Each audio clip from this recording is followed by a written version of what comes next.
गाय को कहते हैं 84 लाख योनियों में गाय सबसे आखिरी योनि है। गाय के बाद क्या प्राप्त होता है? मनुष्य का देह। गाय सबसे अंतिम योनि है 84 लाख योनियों की। जो गाय तक पहुंच गया 99 रन बन गए। आहा, एक रन की कमी है, शतक हो जाएगा। तो गाय 99 रन है और मानव का तन तो शतक है। ये पा लिया, इसके बाद कुछ पाने की जरूरत नहीं होती। मानव का तन पा लिया, सब कुछ पा लिया। सच्चिदानंद रूपाय, ईश्वर सत्य है, सबको उसकी आवश्यकता है। चित ईश्वर रहते कहां है? बताओ भगवान कहां रहते हैं मैया जी? भगवान कहां रहते हैं? जोर से बोलना, मैया, ओ मैया, कहां रहते हैं भगवान? कहां? यहां? तो चलो मैं एक्सरे करा लेता हूं। यदि भगवान यहां रहते हैं तो एक्सरे करा लेंगे, आ जाएंगे यहां एक्सरे में। एक्सरे में सब चीज आ जाती है जो अंदर होती है। आएंगे भगवान एक्सरे में? आप कहते हो भगवान यहां रहते हैं, यहां यहां यहां यहां एक्सरे कराएंगे तो आएंगे? बोले नहीं आएंगे महाराज जी, मत पैसे लगाओ, नहीं आएंगे, सच्ची नहीं आएंगे। भगवान को आपने गलत जगह बिठा रखा है। भगवान यहां नहीं होता। आप कहते यहां होता। भगवान मंदिर में, ना भगवान मंदिर में होते हैं, ना भगवान तीर्थों में होते हैं, ना भगवान हृदय में होते हैं, ना भगवान कण कण में होता है। भगवान कहां होता है? बोले भगवान तो भक्त के विश्वास में होता है। अगर विश्वास है तो भगवान है। जिनको विश्वास है उन्हीं के लिए मंदिर में भगवान है। जिनको विश्वास ही नहीं उनके लिए मंदिर में पत्थर है। मंत्र जाप मम दृढ़ विश्वासा, पंचम भजन सुवेद प्रकाशा। भगवान कहां होता है? कहां होता है? विश्वास। प्रहलाद जी ने कहा कि ये भगवान है। हिरण्यकश्यप ने कहा चल बोल, कहां तेरा भगवान? खंबा पर है। प्रहलाद जी ने इशारा कर दिया, इस खंबे पे है। हिरण्यकश्यप ने कहा इस खंबे पे है? हाँ हाँ इस खंबे पे है। जो खड़ग निकाल कर प्रहार किया, खंबा टूट गया। कहां है तेरा भगवान? अब भगवान को लगा कि यदि मैं आज नहीं निकला तो मेरे भक्त का वचन मिथ्या हो जाएगा, फिर कौन यकीन करेगा? तो भक्त के वचन को सिद्ध करने के लिए भगवान नरसिंह को प्रकट होकर यह कहना पड़ा कि मेरा भक्त जिस तरफ इशारा कर दे मैं वहीं हूं। भगवान कहां? बोले भक्त की जहां हां भगवान वहां। भक्त की हां भगवान वहां। आपकी जहां हां है, ईश्वर यहां है, बस ईश्वर वहां है। प्रेम चाहिए। दही में, दूध में मक्खन होता है कि नहीं? घी होता है कि नहीं? क्या जरूरत पड़ती है? जरूरत किस चीज की है? अब दूध को कोई लिए घूमे, भाई साहब इसमें मक्खन तो है नहीं, हमें लगता गलत दूध दे दिया, हमें मक्खन वाला दूध चाहिए। एक सज्जन बोले दुकानदार से, भाई साहब दूध देना। दूध दिया। अरे बोले ये दूध नहीं, मक्खन वाला दूध चाहिए। अरे भाई इसमें मक्खन है। अरे भाई पागल समझ रहे यार, मक्खन दिखाई पड़ता हमें, होता तो पागल समझ रहे हो, हम पढ़े लिखे लोग हैं। अब बताइए दूध में मक्खन है पर उसे नजर नहीं आ रहा। भाई साहब तुझे नजर तब आएगा जब तुझे विधि पता होगी।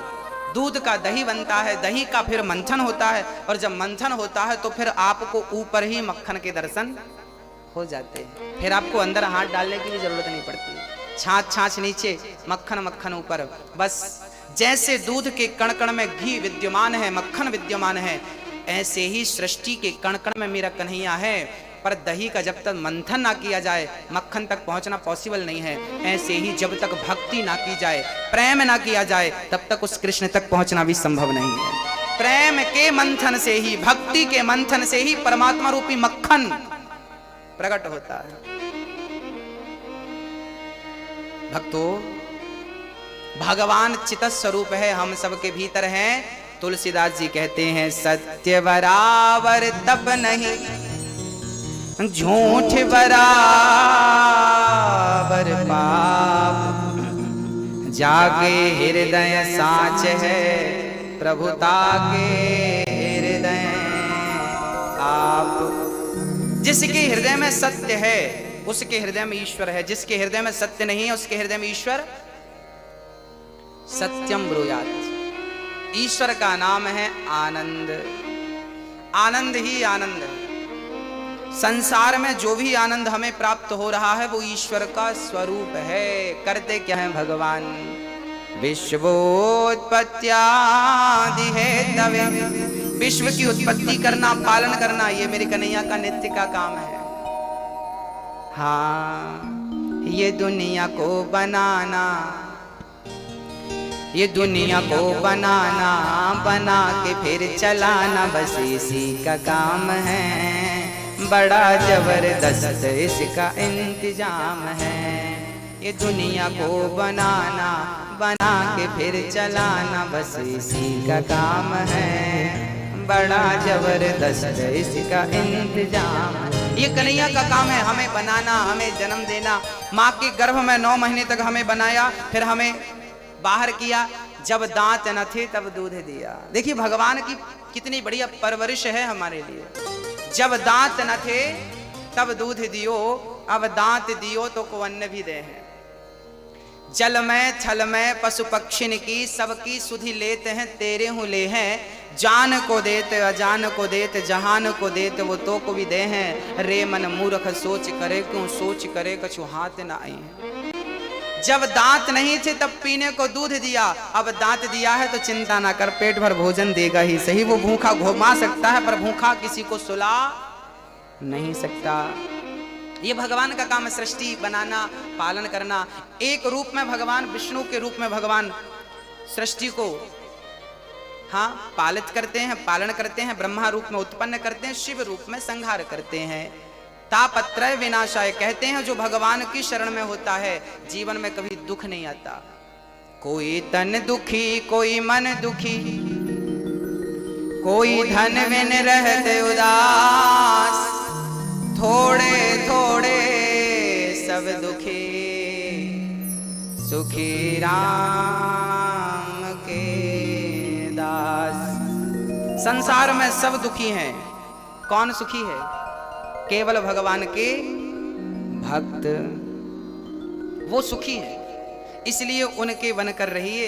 ऐसे भगवान राधा कृष्ण सहित, कृष्ण को राधा सहित श्री कृष्ण को श्री कृष्णाय वयम नमः, हम उन्हें नमस्कार करते हैं। बोलिए कृष्ण कन्हैया लाल की। यम प्रव्रजंत मनुपेतमपेत कृत्यम, द्वैपायनो विरह का तरयाजुहाव। पुत्रेति तन्मयतया तर्वोभिने दुष्टं, सर्वभूत हृदयं मुनिमानतोऽस्मि। सुखदेव भगवान का जन्म हुआ। अच्छा, भागवत जी सबसे पहले किसने किसको सुनाई आपको विदित है? श्रवण करिए। ये भागवत कितनी बड़ी है मैं आपको बताता हूं। भागवत में श्लोक कितने हैं? 18,000। कितने श्लोक है मेरी माँ? अध्याय कितने हैं? 335। स्कंध कितने हैं? 12, 12। भागवत सबसे पहले किसने किसको सुनाई पता है आपको? किसने सुनाई? सबसे पहले भगवान नारायण ने अपने पुत्र ब्रह्मा को ये भागवत सुनाई। उस टाइम भागवत कितने श्लोकों की थी? आप कभी गंगोत्री जाएं, यमुनोत्री जाएं, या मां नर्मदा के उद्गम स्थल जाएं, अमरकंटक, तो जहां से गंगा निकलती है, यमुना निकलती है, नर्मदा मां निकलती है, पता है वहां पर ना वो बहुत छोटी सी होती है। नर्मदा जी जहां से निकली है वहां तो इतनी छोटी है कि आप छलांग लगा के पार कर लो, है ना? छोटा, उनका रूप स्वरूप छोटा है, पर वही आगे जाकर के क्या हो जाता है? बड़ा हो जाता। ऐसे ही भागवत सबसे पहले जब भगवान नारायण ने ब्रह्मा को सुनाई तब ये 4 श्लोकों की थी। केवल कितने श्लोक थे? अहमेवास्मेवाग्रे नान्यद यद सदसत् परम, पश्चादहं यदेतच्च यो वशिष्येत सोऽस्म्यहम्। हृदयर्थं यत् प्रतीयेत न प्रतीयेत चात्मनि, तद्विद्यादात्मनो मायां यथा भासो यथा तमः यथा महान्ति। 4 श्लोकों के बड़े सुंदर शास्त्रों में हमारे गुरुजनों ने वर्णन किए हैं। फिर वही 4 श्लोक ब्रह्मा जी ने अपने पुत्र को सुनाया, देवर्षि नारद जी को। फिर वही 4 श्लोकों की भागवत जी नारद जी ने वेद व्यास जी को सुनाई। तो वेद व्यास जी ने सोचा कि भाई 4 श्लोक हम तो समझ सकते हैं, पर संसार के तुच्छ प्राणी अज्ञानी लोग सूत्र की भाषा नहीं जान सकते, इनको विस्तार करके बताना पड़ेगा कोई भी बात, तब ये जानेंगे। तब उन 4 श्लोकों की व्याख्या कर दी श्री व्यास जी ने, विस्तार कर दिया, इसलिए उनका नाम भी पड़ गया वेद व्यास, विस्तार करने के लिए। वेद व्यास जी का यथार्थ नाम है द्वैपायन। क्या नाम है? द्वैपायन। व्यास जी का नाम है द्वैपायन। उनका नाम जब वेदों का विस्तार किया, भागवत आदि का, उनका विस्तार के कारण नाम पड़ गया वेद व्यास। व्यास मीन्स विस्तार, विस्तार को, अधिक को संस्कृत में व्यास कहते हैं।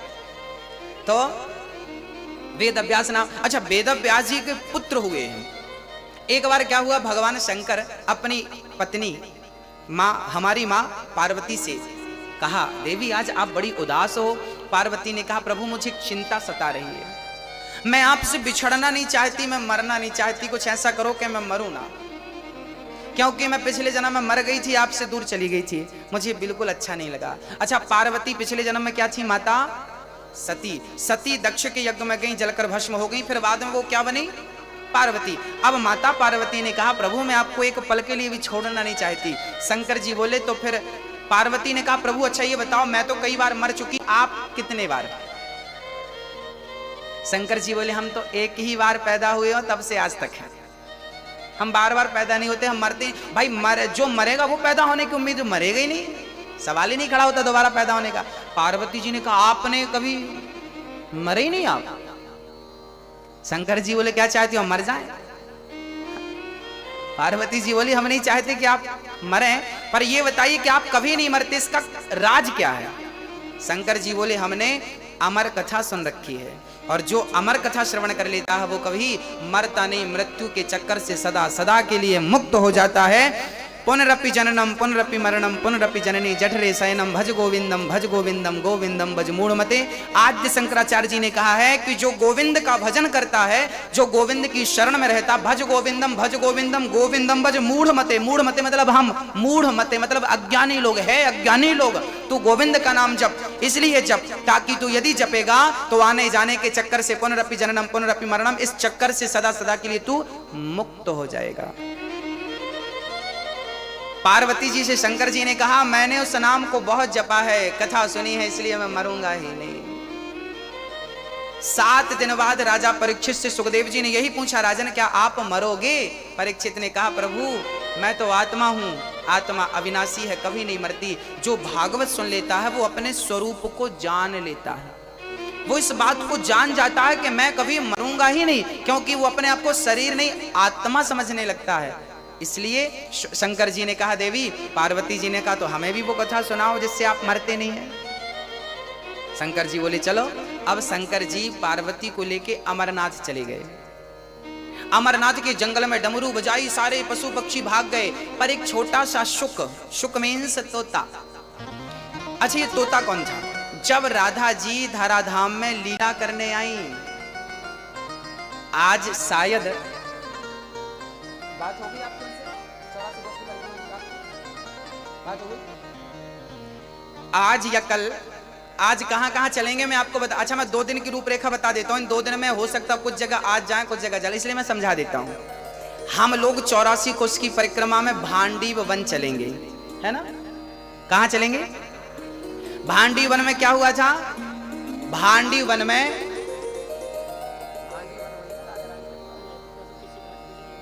हाँ जी, भांडी वन में हम लोग इसलिए चलेंगे क्योंकि भांडी वन में भगवान श्री कृष्ण का राधा जी से विवाह हुआ था। आप लोगों को पता है ना, लोग कहते राधा जी से प्रेम किया तो विवाह क्यों नहीं किया। आज हम आपको 84 कोष की परिक्रमा में वो जगह दिखाएंगे, आज या कल, एग्जैक्ट आज नहीं कह सकता मैं, आपको वो जगह का दर्शन कराएंगे जिस जगह पर भगवान श्री कृष्ण का राधा से विवाह कराया था। किसने कराया था? ब्रह्मा जी ने। किसने लिखा है इस बात को? गर्गाचार्य जी ने। गर्गाचार्य जी गर्ग संहिता में इस बात को लिखते हैं। राधा जी का जिस स्थान पर विवाह हुआ था उस जगह का दर्शन करने का हमें सौभाग्य मिलेगा।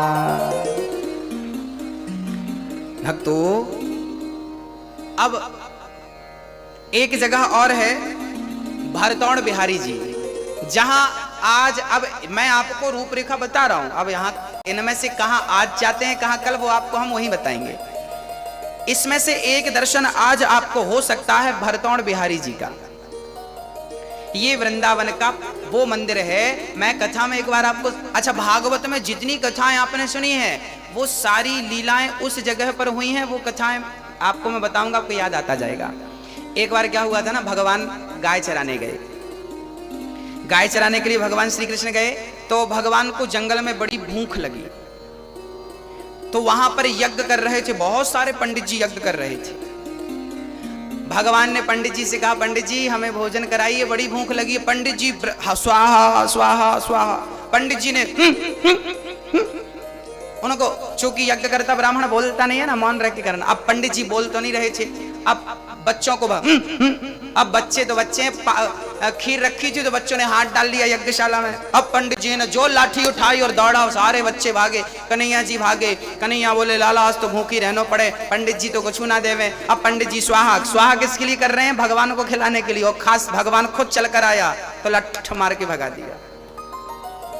अब यज्ञ करने वाले पंडितों की पंडितानी थी, कहते ना माँ के अंदर बड़ी ममता होती है। वो पंडितानी देख रही थी कि बच्चे बड़े भूखे हैं और बड़े सुंदर हैं, और इन बच्चों को भोजन। अब पंडितानी ने जल्दी से बच्चों को, बेटा यहाँ आओ यहाँ आओ।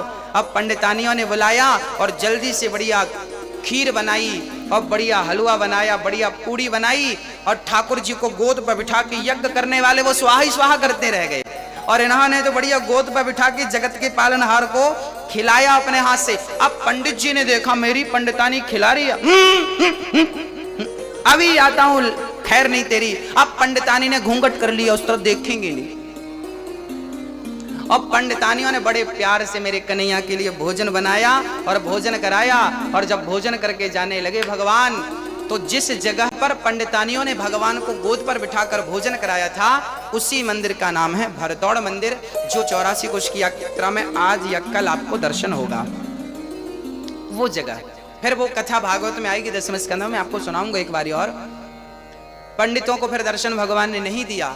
फिर वो जब भगवान चले गए, तब हवन करते ब्राह्मणों को आकाशवाणी हुई, अरे पंडितों, जिसके लिए तुम हवन कर रहे हो वो तो तुम्हारे द्वारे पर आया, तुमने डांट कर भगा दिया। अब तो सारे पंडित रोने लगे, प्रभु अपराध हो गया, हम आपको पहचान नहीं सके, बड़ी गलती हो गई, क्या करें प्रभु।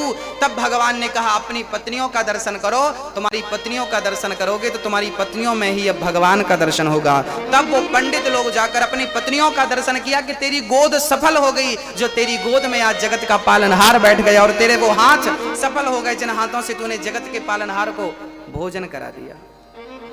तब अपनी पत्नियों का दर्शन किया।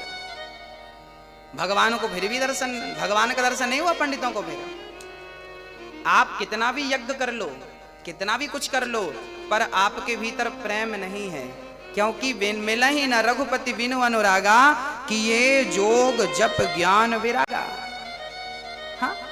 हाँ, आज यमुना पूजन के साथ हम लोग यात्रा उठाएंगे। यमुना पूजन के बाद हम बेलवन लक्ष्मी मंदिर चलेंगे, माट भांडीर वन चलेंगे, बंसीवट चलेंगे। बंसीवट कौन सा वट है जानते हैं? बंसीवट में जहां पर भगवान ने बंसी बजा करके भक्तों को, गोपियों का आवाहन किया था। और मधुवन, मधुवन वही वन है जहां पर प्रहलाद, ध्रुव जी ने तपस्या की थी। ध्रुव जी ने 6 महीने तपस्या की और भगवान को पाया था। वो ध्रुव जी की तपस्या स्थल, तपस्थली वहां पर है, मैं आपको दर्शन कराऊंगा। ये सारे दर्शन जो हैं आपको करा करके, और फिर वही हम आपको समझाते रहेंगे कि ये दर्शन की ये महिमा है, ये दर्शन इसलिए हुआ। फिर उनका विस्तार कल की कथा में, कल के सत्य में करेंगे। बोलिए भक्त वत्सल भगवान की। अब श्री पार्वती मैया, ये सुखदेव भगवान जी राधा रानी के चरणों के दास थे। जब राधा जी लीला करने आई तो राधा जी से तोते ने कहा कि माँ मैं भी आपके साथ चलना चाहता हूँ। राधा जी बोली आप जाएंगे तो वहां पर आपका भी कोई कार्य नहीं है, जब मैं लीला पूरी करके आऊं तब आप जाना। जब राधा रानी लीला पूरी करके चली गई, उसके बाद श्री सुखदेव जी आए और यहाँ पर जो शंकर जी पार्वती को जहां पर कथा सुना रहे थे, सुखदेव जी बैठे थे। शंकर जी ने पार्वती को कथा सुनाई, पार्वती जी ने आंख बंद करके कथा सुनी, उन्हें निद्रा आ गई, पार्वती जी सोने लगी। अच्छा, शर्त ये थी कि आप सो रही हो कि सुन रही हो इसकी जानकारी कैसे लगेगी? तो हुक्का देना था। एक राजा था, आप भी हुक्का देती जाओ, नहीं तो फिर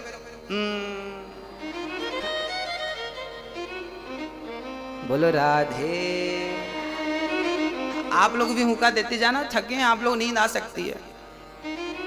शंकर जी हुक्का सुनते गए। अच्छा, पार्वती जी सो गई ना, तो तोता हुक्का देना शुरू कर दिया, और जब तोते ने हुक्का दिया, कथा पूरी हुई, शंकर जी ने जयकारा लगाई, बोलिए वृंदावन बिहारी। अब उनकी नींद खुली। पार्वती जी ने कहा, स्वामी जी आगे क्या हुआ, फिर क्या हुआ? शंकर जी ने कहा, कथा तो पूरी हो गई, आप कहाँ थी? मैं सो गई थी। अच्छा, तो फिर हुक्का तो बराबर मिला, जवाब किसने दिया? अब शंकर जी ने पलट कर देखा तो तोता बैठा था। शंकर जी ने त्रिशूल निकाला, चोरी से तुमने कथा सुनी, त्रिशूल निकाल कर दौड़े। व्यास जी की पत्नी मासिक धर्म से निवृत्त होकर के अपने केस सुलझा रही थी। वो तोता दौड़ता हुआ आया, उड़ता हुआ, और माँ के गर्भ में, व्यास जी की पत्नी के मुख से गर्भ में चला गया। शंकर जी ने कहा, देवी हमारा चोर तुमने अंदर स्थान दिया है, अपने गर्भ में जल्दी से निकालो। व्यास जी की पत्नी ने कहा, शंकर जी आपका चोरी क्या हो गया? आपके पास ऐसा क्या है कि कोई चुराएगा? चोर सारे मंदिर में जाते हैं, शंकर जी के मंदिर में नहीं जाते। चोरों को शंकर जी के मंदिर में मिलेगा ही नहीं, और शंकर जी भी बड़े भोले भाले हैं। एक बार एक चोर शंकर जी के मंदिर में पहुंच गया, कुछ नहीं मिला तो शंकर जी के ऊपर घंटा लटक रहा था, टन टन टन, बड़ा। चोर को लगा यार इसको बेचूंगा तो मिल जाएगा 2-4 हजार रुपए। अब घंटा निकालने लगा, पर शंकर जी के ऊपर कोई चेयर वगैरह नहीं थी कि पांव छिड़ के निकाले। अब कुछ था नहीं, तो उसने शंकर जी की पिंडी पर, शिवलिंग पर, शंकर जी पर खड़ा हो गया, और शंकर जी के ऊपर खड़ा होकर घंटा उतारने लगा। तो शंकर जी प्रकट हो गए, बेटा दुनिया पुष्प चढ़ाती है, आज तूने अपने आप को चढ़ा दिया, मैं बहुत प्रसन्न हूं, बोल क्या चाहता है? पर चोर की बुद्धि भी भ्रष्ट थी। चोर ने कहा, कुछ नहीं चाहते, घंटा उतरवा दो बस, ये घंटे पे हाथ लगवाओ तो ये उतर जाए, तो 2-4 हजार का काम बने। जो सत्संगी नहीं है उससे मांगना भी नहीं आता, याद रखिएगा। मांगना भी सबको नहीं आता, पता है? हम लोग तुच्छ सी चीजें मांगते हैं। भगवान के सामने, भगवान के दरबार में जाकर कभी छोटी छोटी चीजें नहीं मांगनी चाहिए। क्या मांगना चाहिए? हाँ मैया, क्या मांगना चाहिए? भगवान से कभी कुछ नहीं मांगना चाहिए। कन्हैया हम तुझसे मांगने नहीं आए, हम तुझसे तुझको मांगने आए हैं, आपसे आपको मांगने आए हैं। हम आपसे चाहते हैं, आपको चाहते हैं, आपसे नहीं चाहते। हम आपसे क्या करेंगे चाहते? हमें कोई चाह नहीं है, इच्छा नहीं है। हमें सब तो दिया मेरे बिहारी जी ने, बिना मांगे दिया। अब क्या चाह बताओ? वृंदावन का वास दे दिया 7 दिन के लिए, और क्या चाहिए? यहां पर तो हमारे रसिक भक्त कहा करते हैं कि प्रभु नाली का पानी पीना पड़े तो मैं नाली का पानी पी लूं, भक्तों का जूठन खाना पड़े, आप पत्तल में खा के जो फेंक देती हो वो चाटना पड़े, खाना पड़े, मैं वो खा लूंगा। पर बिहारी जी मुझे ब्रज से कभी दूर मत करना, मैं जूठन खा लूंगा। मैं आपकी रज नहीं छोड़ना, मतलब मैं वृंदावन को नहीं छोड़ना चाहता। ऐसी बात यहाँ के रसिक भक्त कहा करते। यहाँ का बास बहुत बहुत पुण्य से मिलता है मेरी माँ, बहुत पुण्य से। इसलिए यहाँ आप आ गए हैं, ये आपकी खुशनसीबी है। यहाँ बिहारी जी आपको जितने दिन रोक के रखे हैं, ये बिहारी जी की कृपा। चल पड़े। यम प्रव्रजन्त मनुपेतमपेत कृत्यम। यम सुखदेव जी, सुखदेव जी जब चले तो व्यास जी ने रोका। पुत्रेति तन्मयतया, पुत्र पुत्र, बेटा रुक जाओ, तुम जन्म लेते ही निकल पड़े भाई, शादी विवाह कर लो, बच्चे आदि कर लो, फिर चले जाना। सुखदेव जी बोले, प्रभु माया के जाल में कोई एक बार उलझ जाए तो उलझ जाता है, पर सुलझता नहीं है। इसलिए मैं आज आप भजन करने जा रहा हूं, और गोविंद को छोड़कर मैं भोगों की ओर नहीं आना चाहता। कुछ स्त्रियां वहां पर निर्वस्त्र होकर स्नान कर रही थीं, देवांगनाएं। जब सुखदेव जी वहां से निकले उन्हें लज्जा नहीं आई, परंतु व्यास जी जब वहां से निकले तो गोपियों ने वस्त्र धारण कर लिए। व्यास जी ने कहा, वाह मेरा जवान बेटा गया, तुम्हें लज्जा नहीं आई और मुझे देखकर लज्जित होती हो। तब उन कन्याओं ने कहा, सुगत व्यास जी आपके पुत्र को यह भी नहीं पता कि स्त्री और पुरुष में भेद क्या है, आपको सब पता है। इस संसार में ब्रह्मा की सृष्टि में केवल सुखदेव जी एक ऐसे थे जिन्होंने काम क्रोध को जीत रखा था। आज हमारी एक मैया नाराज हो गई, गुरुजी 2 घंटे हो गए हमें खड़े, कोई सुनवाई नहीं हो रही है, हम जा रहे हैं वापस, हम जा रहे हैं।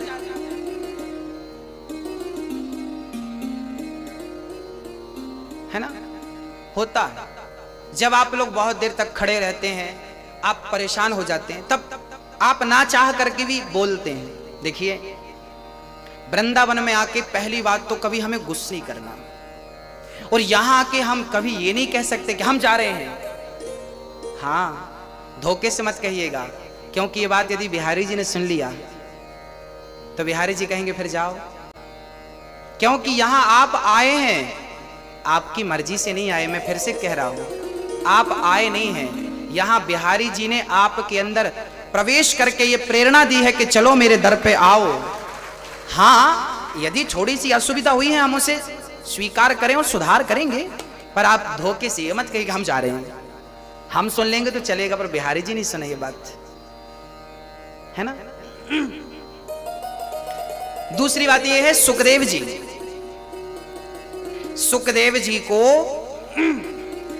जी को राजा जनक के द्वार पे भेजा गया था।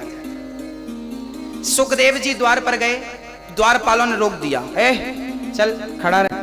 सुखदेव जी खड़े रहे, वहीं बैठ गए। सुखदेव जी बोले राजा साहब से मिलना है, कब मिलेंगे? बोले राजा साहब तो कल मिलेंगे। कोई बात नहीं, सुखदेव जी बैठ गए, वहां चिंतन करने लगे।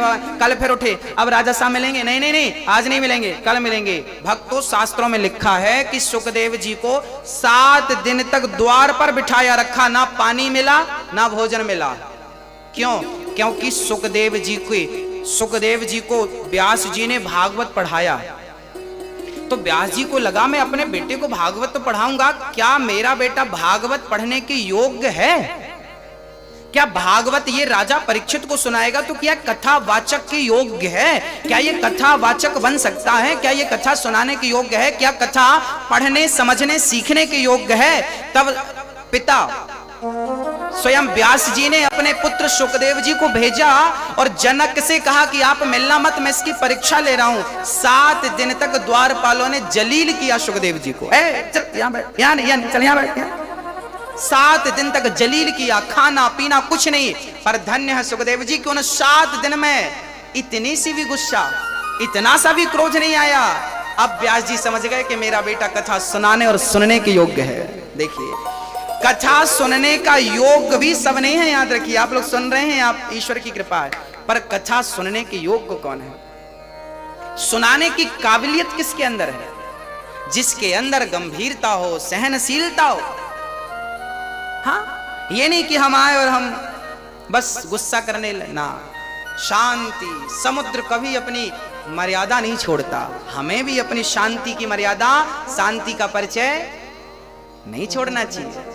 सुखदेव जी 7 दिन के बाद जब राजा जनक से मिले, वार्तालाप हुई, कोई शिकायत नहीं कि साहब हम 4 दिन से खड़े रहे आपके द्वार पे, हम मिले ही नहीं और हम जा रहे हैं, तो मत मिलो ना। ये लक्षण नहीं है। ये हम तुच्छ लोग हैं ना, हमें बात बात पर गुस्सा आता, क्रोध आता। मैं समझता हूं कि आप थके हैं, आप दूर से आए हैं, आपको भी फ्रेश होना है, रेडी होना है, तैयार होना है, जरूरी है। नित्य की क्रियाएं तो जरूरी है, पर वो सारी सुविधाएं हम थोड़ा नजर डालें, यहां वहां पूछो, सब कुछ मिलेगा, सब कुछ मिलेगा। पर आप जीवन में, यहां नहीं, मैं 7 दिन की बात नहीं कर रहा हूं, आप अपने घर पे भी, अपने बच्चों के साथ, पति और पत्नी के साथ भी कभी अपने धैर्य को खोइए मत। जीवन में क्रोध कब आता है? क्रोध किसे आता है? जिसने धैर्य को खो दिया, उसे क्या आएगा? क्या आएगा? क्रोध आएगा। जिसने धैर्य रखा, श्रद्धा और सबूरी, श्रद्धा ईश्वर पे क्या हो? श्रद्धा हो और सब्र हो। कहते हैं ना, सब्र का फल क्या होता है? हाँ, उस मिठास तक तब पहुंचेंगे जब सब्र रखेंगे। माता शबरी ने कितने वर्षों तक जंगल में झाड़ू लगाई, माता शबरी ने, और रोज रोज ऐसे ऐसे देखती। माता शबरी कहती, बोल बोल बोल कागा। माता शबरी कहती कि बोल कौआ, मेरे राम कब आएंगे?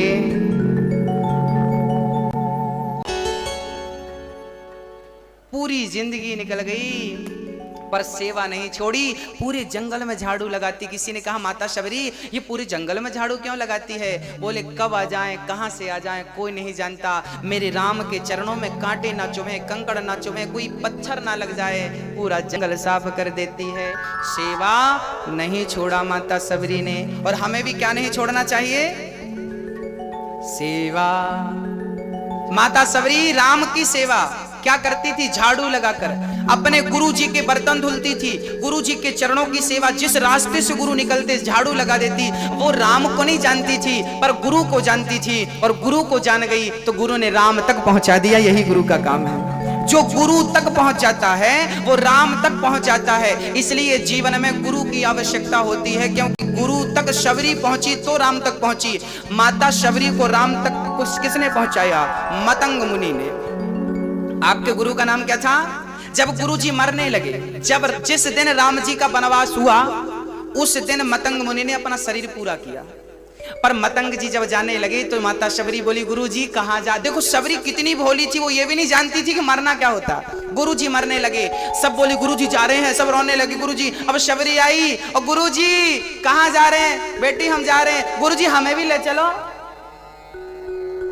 शबरी कहती, गुरु जी हमें भी साथ ले चलो।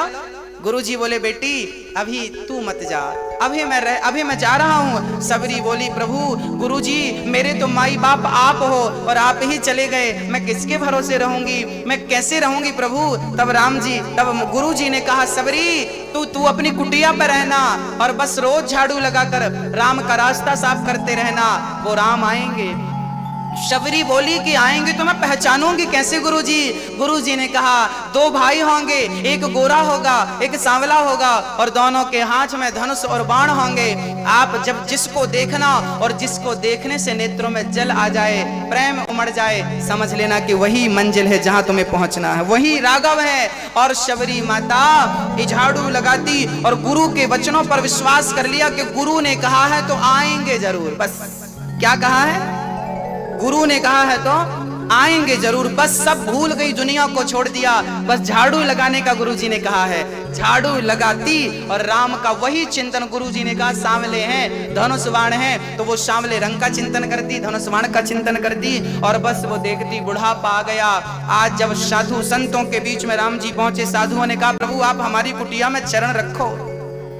राम जी ने कहा, पहले मेरी शबरी माता का घर बता दो।